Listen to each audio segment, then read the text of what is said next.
Picture the female version of Frankenstein navigating the streets of late Victorian London. What would her costume look like? What would it reflect? Her eerie persona or the richness of the era? Let's try to answer this question. Yorgos Lanthimos is the movie's director who has previously also worked on The Favourite and Lobster.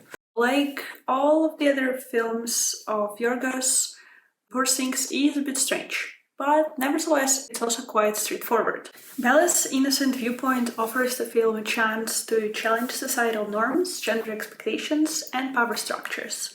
Bella is on the empowerment journey to find herself, define herself, and understand her place in the world. The film's transition from black and white to the vivid colors shows her emotional growth, and the costume undergoes significant change, serving as a markers of your emotional development and changing circumstances.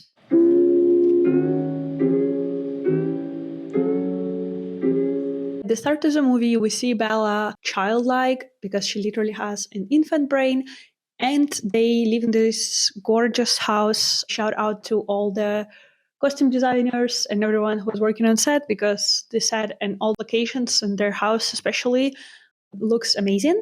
They live in the late Victorian era, and as I'm mentioning Victorian, let's talk about Victorian era. The Victorian era is a time period spanning from approximately 1837 to 1901, and is defined by Queen Victoria's reign, and is divided into early, middle, and late periods. In the Poor Things, we find ourselves in the late Victorian era, so approximately 1890s. As Bella is quite literally an infant, her clothes are made out of materials that would be more baby-like or childlike fabrics. Quitlin, ruffles, seersucker, things that feel nappish. The maid who is working at Godwin's house, Mrs. Prim, is helping her with her outfits. Her clothes overall look like undergarments of the Victorian era. So, for example, the bustle that she's wearing and combined with panties and the blouse would be popular in the 1880s. They were used to amplify the skirt size, accentuating the waist. To recreate the silhouettes, petticoats, and bustle-like constructions were utilized to add volume to the back of the dresses. Costume designer Holly Waddington, also known for her work on films such as Lady Macbeth and The Great, discussed his costume design choices in her interview with Vogue, that they took inspiration from Victorian patterns with exaggerated silhouettes and breathed new life into them through the use of modern fabrics like plastic and latex.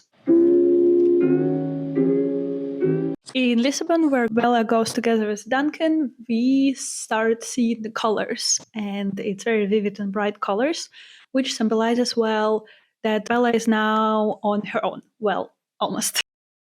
We see that the Bella's outfit are a bit clumsy.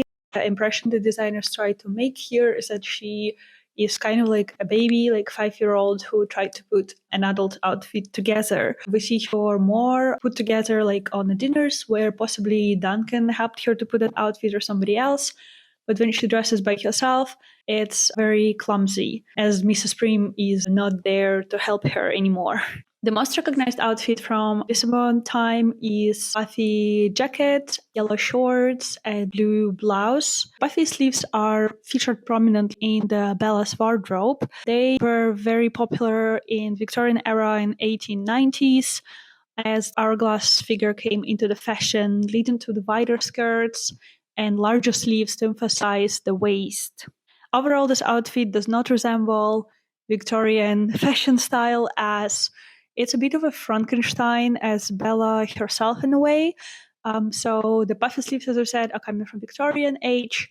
Her yellow shirts are actually inspired by the 30s underwear garments, and her boots were inspiration from minimalistic design of the French designer André Courrèges in the 60s. In the famous dance scene with Duncan in Portugal,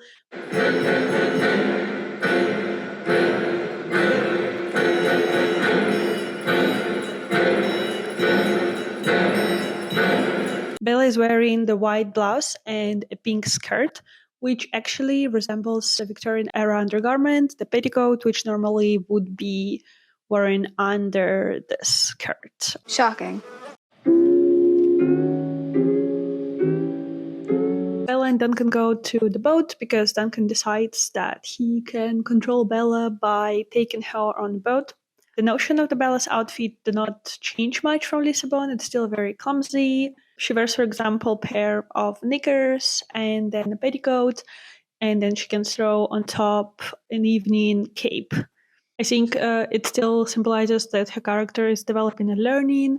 She starts questioning things more, and she meets Harry on the boat, and they arrive to Alexandria. This is where I think a big change happens, as Harry trying to prove his point and also hurt Bella's innocent and childlike nature. He shows her in what poor conditions some people live in Alexandria. And that moment, she is wearing white gown that represents her innocence. Costume designer says that this gown was supposed to represent how ridiculous the lifestyle of Bella at this point is. It just feels like very over the top and stark contrast to conditions and what people in Alexandria live. And I guess that's the moment where Bella realizes that she needs some direction, she needs to do something with her life. Then Bella and Duncan arrive to Paris and they have no money, as Bella is giving away money to the poor in Alexandria.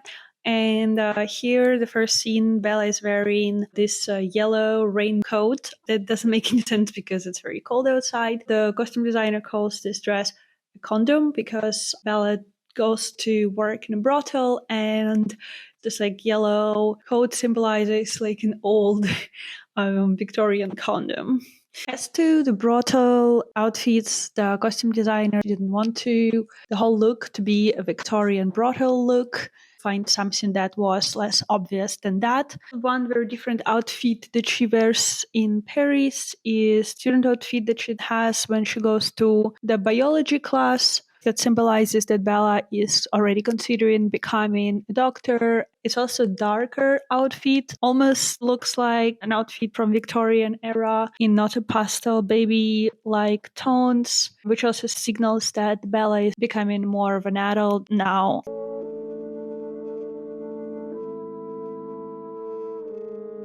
And Bella gets the letter from Godwin that he is sick and she's going back to London. In the last part of the movie, we have several interesting outfits. One of them being is her wedding dress.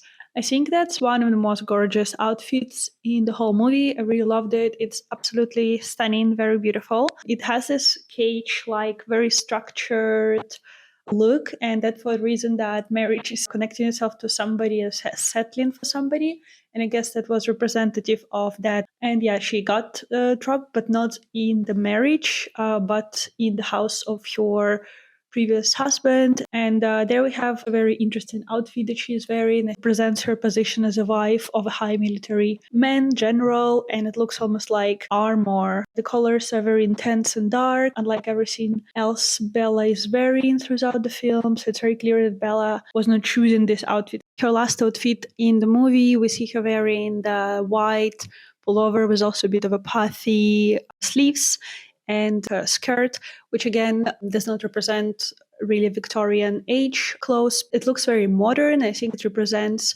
the character stance and the character being ahead of her times. She has found her calling and she is content with herself. And she created this almost like non-Victorian little society in her backyard where she has her ex-husband or ex-husband being a goat, and she's drinking cocktails with her lover from Paris, and her husband is also there and he serves the drinks. So it's a bit of a utopia in the backyard. Let me know if you like the movie and the costumes in the movie in the comments below. And if you like video like this, please like and subscribe, and see you in the next one.